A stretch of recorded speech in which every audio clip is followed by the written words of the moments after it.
दोस्तों, क्या प्रधानमंत्री नरेंद्र मोदी ने संसद में जो बोला वो अधूरी जानकारी थी? आखिर संसद में पूरा सच पीएम ने देश को क्यों नहीं बताया? दोस्तों, वैसे तो हमारे देश में हाल के पिछले 10 सालों में पॉलिटिक्स के अलावा कुछ हुआ नहीं, लेकिन जिस एक चीज पर सबसे ज्यादा पॉलिटिक्स हुई वो हिंदुत्व के नाम पर हुई। और उसका चेहरा न केवल पीएम मोदी बने बल्कि सीएम योगी भी बने। योगी बनेंगे प्रधानमंत्री। भगवाधारियों के लिए, भाजपाइयों के लिए, हिंदुत्व की राजनीति पसंद करने वाले लोगों के लिए योगी एक आइकॉन है, जो एकमात्र हैं जो मोदी की जगह भर सकते हैं। लेकिन दोस्तों, यूपी की इस डबल इंजन सरकार को लेकर बीबीसी ने छाप दी है एक ऐसी रिपोर्ट जिसको लेकर न केवल योगी आदित्यनाथ बल्कि प्रधानमंत्री मोदी को भी जवाब देना पड़ जाएगा। दोस्तों, महाकुंभ के दौरान तमाम तरह की अव्यवस्थाओं की खबरें आई। ये भी बात सच है कि महाकुंभ में जो भगदड़ हुई उसमें कई लोगों की जानें गई, लेकिन इसको लेकर लगातार विपक्षी आरोप लगाता रहा कि बहुत ज्यादा हीला हवाली इसको लेकर हुई, बहुत ज्यादा मृतकों की संख्या थी जो छुपाई गई, अव्यवस्था का आलम दबाया गया। लेकिन अब इस पर एक चौंकाने वाली रिपोर्ट बीबीसी ने सौंप दी है। दोस्तों, ये रिपोर्ट इसलिए भी महत्वपूर्ण है क्योंकि प्रधानमंत्री नरेंद्र मोदी ने बकायदा संसद में खड़े होकर महाकुंभ की तारीफ की थी और ये बताया था कि आने वाली जो पीढ़ियां हैं इस महाकुंभ को याद रखेंगी। हालांकि उस वक्त भी प्रधानमंत्री मोदी ने मृतकों को श्रद्धांजलि नहीं दी थी और ना ही मोदी ने योगी का नाम लिया था, ना ही योगी सरकार का नाम लिया था, लेकिन उन्होंने महाकुंभ की तारीफ की थी। और ये भी महत्वपूर्ण है दोस्तों कि मोदी ने लिखा हुआ भाषण पढ़ा था। अमूमन मोदी संसद में लिखा हुआ भाषण बिल्कुल नहीं पढ़ते, लेकिन वो 13-14 मिनट का भाषण था शायद, जो कि लिखा हुआ भाषण था, जो कि मोदी पढ़ रहे थे और उसके जरिए वो अपनी एक तरह से पीठ थपथपा रहे थे कि कितना शानदार आयोजन भव्य और दिव्य कुंभ का हुआ, जिसको पूरी दुनिया ने देखा। लेकिन अब पूरी दुनिया पढ़ रही है बीबीसी की ये रिपोर्ट। दोस्तों, उत्तर प्रदेश सरकार ने पहले तो बहुत देर लगाई और जब स्वीकारा तो विधानसभा में उत्तर प्रदेश के मुख्यमंत्री योगी आदित्यनाथ ने मरने वालों का आंकड़ा स्वीकारा, क्योंकि भगदड़ हुई थी, भगदड़ में लोग मारे गए थे। उसको लेकर बहुत से सवाल योगी आदित्यनाथ की सरकार पर खड़े हुए थे। लेकिन दोस्तों, सरकार पर अलग अलग तरह के आरोप लगे। पहले तो ये कि सरकार ने भगदड़ मानने से इनकार कर दिया, फिर जब तस्वीरें आने लगी तो कई घंटों बाद सरकार के मुखिया ने, योगी आदित्यनाथ ने स्वीकारा कि हाँ भगदड़ मची, उसमें वो भावुक हो गए, लेकिन सही आंकड़ा नहीं बताया गया। लेकिन अंत में जो आंकड़ा आधिकारिक तौर पर सरकार द्वारा बताया गया वो 37 लोगों के मरने का आंकड़ा था। लेकिन अब बीबीसी की रिपोर्ट बताती है दोस्तों कि 37 नहीं, करीब 82 लोगों की मौत हुई है और ये पुष्टि बीबीसी की रिपोर्ट में की गई है। हैरानी इस बात की है दोस्तों कि इन मरने वालों को इस सरकार ने सम्मान नहीं दिया, उनकी कोई तस्वीर जारी नहीं की गई, लेकिन बीबीसी ने इन 82 लोगों की तस्वीर छाप दी है। यानी कि सरकार का जो 37 लोगों का आंकड़ा था, 37 लोगों के मरने का आंकड़ा भगदड़ में, उससे कहीं ज्यादा बीबीसी का आंकड़ा है। हालांकि बीबीसी अपने इस आर्टिकल में लिखता है कि उसके पास केवल साक्ष्य 82 लोगों के हैं, मरने वालों का आंकड़ा इससे भी ज्यादा हो सकता है। दोस्तों, इस रिपोर्ट में जांच और रिपोर्टिंग की अभिनव गोयल ने, मैं एक रिपोर्टर के तौर पर, एक पत्रकार के तौर पर उनकी खूब तारीफ करती हूँ। मतलब बहुत ही शानदार काम अभिनव गोयल ने लिखा है। 100 परिवारों से मिले हैं अभिनव गोयल और उनकी टीम, और उसके बाद गहनता से हफ्तों की मेहनत के बाद उन्होंने ये शानदार रिपोर्ट पेश की है देश के सामने। दोस्तों, सबसे ज्यादा हैरान करने वाली इस रिपोर्ट में बात जो बताई गई है वो ये है कि मृतकों का जो पूरा आंकड़ा है इसको 3 भागों में बांटा है बीबीसी ने। दोस्तों, एक वो 36 लोग जिनको यूपी सरकार ने आधिकारिक तौर पर 25-25 लाख का मुआवजा दिया। लेकिन दोस्तों, दूसरी कैटेगरी बहुत हैरान करने वाली है। दूसरी कैटेगरी वो है जिसमें 26 परिवारों से बीबीसी की टीम मिली और उन्होंने बताया कि बकायदा उनके पास फोटोज और वीडियोज हैं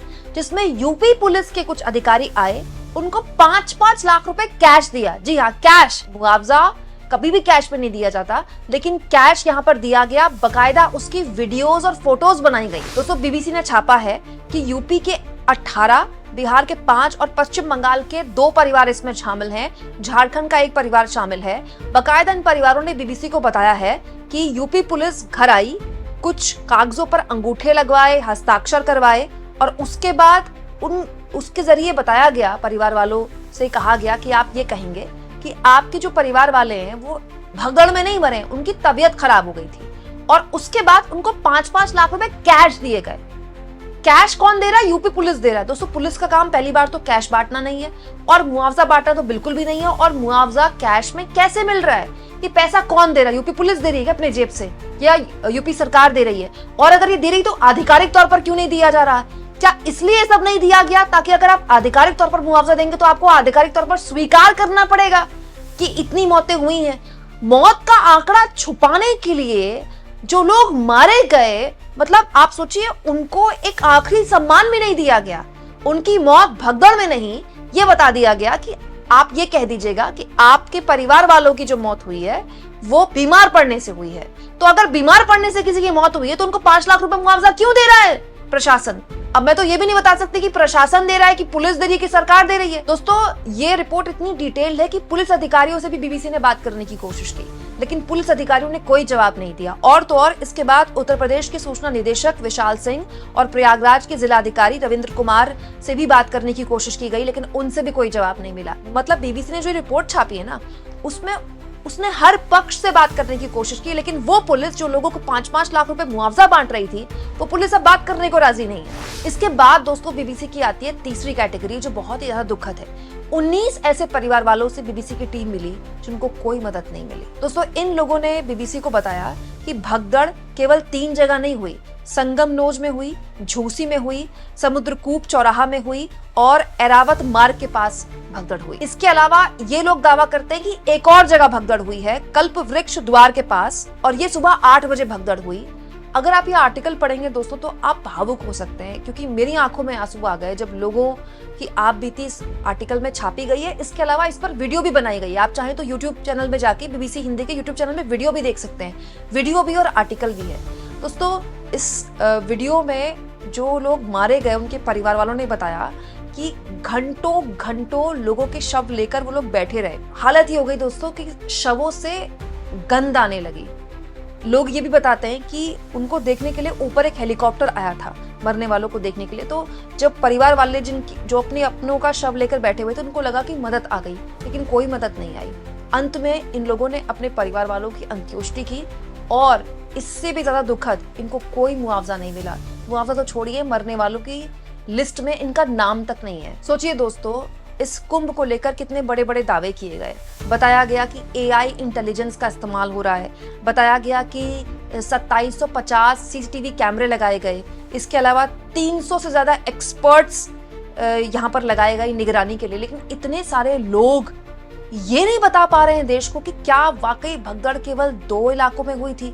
सरकार ने तो केवल एक ही जगह भगदड़ की बात स्वीकारी है। उसके बाद मीडिया रिपोर्ट्स, लल्लन टॉप के अलावा कई ऐसे लोग मौजूद थे वहां पर जिन्होंने बताया कि 2 जगह भगदड़ हुई है। अब बताया जा रहा है कि 3 से ज्यादा जगह भगदड़ हुई है। वो लोग जिन्होंने अपने अपनों को खो दिया, उनमें से कई लोगों को मुआवजा भी नहीं मिला।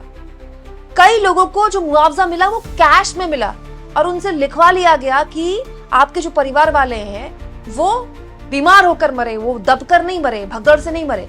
और जिनको मिला दोस्तों, उनका पूरा एड्रेस या उनका फोटो तक कहीं छापा नहीं गया है। बीबीसी ने अपने पूरे आर्टिकल में उनकी फोटोज, उनकी सारी डिटेल्स छापी है। सोचिए दोस्तों, ये उस देश में हो रहा है जहां पिछले 11 सालों में धर्म की राजनीति के अलावा कोई और गूंज राजनीति में सुनाई नहीं देती है। जहां हर नेता, चाहे वो किसी भी दल का हो, खासतौर पर बीजेपी का, वो अपने आप को सबसे बड़ा भगवाधारी दिखाने की कोशिश करता है। और उस उत्तर प्रदेश में जहां के मुखिया योगी आदित्यनाथ को फ्यूचर प्राइम मिनिस्टर उनके समर्थक बताते हैं, वो उत्तर प्रदेश जहां बताया जाता है कि वहां सब कुछ सेट है, वहां तो बाबा का राज चलता है, बुलडोजर राज चलता है, वहां इतनी बड़ी भगदड़ हो गई। भगदड़ को लेकर सरकार ने पहले स्वीकार करने से बहुत लेट किया, और जब स्वीकारा भी तो मरने वालों का आंकड़ा अधूरा स्वीकारा। यहाँ मैं आपको एक और बात बता दूं दोस्तों, जब भगदड़ हुई थी तो 4 PM यूट्यूब चैनल थे जो सबसे पहले वहां पहुंचे थे, जिनके रिपोर्टर, और उन्होंने पोस्टमार्टम हाउस में बकायदा वीडियो बनानी थी, क्योंकि उस वक्त एकदम तुरंत भगदड़ हुई थी, तो पुलिस को मोर्चरी हाउस के बाहर तैनात भी नहीं किया गया था। तो दोस्तों 4 PM के जो रिपोर्टर है, उन्होंने बकायदा वीडियो शेयर किया, और वीडियो लाइव चली है 4 PM में, जिसमें इससे ज्यादा आंकड़ा उन्होंने उसी वक्त शवों का बता दिया था। लेकिन आपको याद होगा, उस वक्त जब भगदड़ हुई तो बाद में जो शवगृह था वहां भी पुलिस की तैनाती कर दी गई। ना तो वहां मीडिया के लोगों को जाने की इजाजत मिल रही थी, ना ही परिवार वालों को। और अंत में जो कहानी निकल कर आई है बीबीसी की इस रिपोर्ट में, वो तो बहुत ज्यादा चिंताजनक है दोस्तों, कि जितने भी लोग गए थे दोस्तों, वहां सब हिंदू थे। जितने लोग मारे गए सब हिंदू थे। जितने परिवार वाले शिकायत कर रहे हैं सब हिंदू हैं। इनको बुलाया गया, हफ्तों तक टीवी चैनल्स में, अखबारों में इश्तिहार छापे गए कि आइए आइए 100 करोड़ लोगों के आने की व्यवस्था है।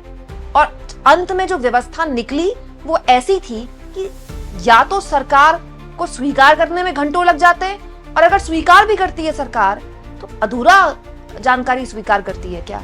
दोस्तों, बीबीसी का ये जो पूरा का पूरा रिपोर्ट है, उत्तर प्रदेश के मुख्यमंत्री योगी आदित्यनाथ को तो देखना ही चाहिए, साथ में मोदी जी को भी देखना चाहिए, क्योंकि संसद में खड़े होकर अगर मोदी कुंभ की व्यवस्थाओं को लेकर, महाकुंभ के आयोजन को लेकर उस पर उसकी राजनीतिक क्रेडिट लेना चाहते हैं और ये बताना चाहते हैं कि कितना शानदार काम हुआ कुंभ के व्यवस्था में, तो उसकी जवाबदेही भी उनको लेनी चाहिए। दोस्तों, आप इस मुद्दे पर क्या सोचते हैं कमेंट बॉक्स में जरूर लिखें, और जितना हो सके चैनल को शेयर भी करें, सब्सक्राइब भी करें, और थैंक्स और ज्वाइन। दोस्तों, ये 2 ऑप्शन है जिसके जरिए अगर आप चाहें तो आर्थिक तौर पर भी चैनल की हाथ मजबूत कर सकते हैं।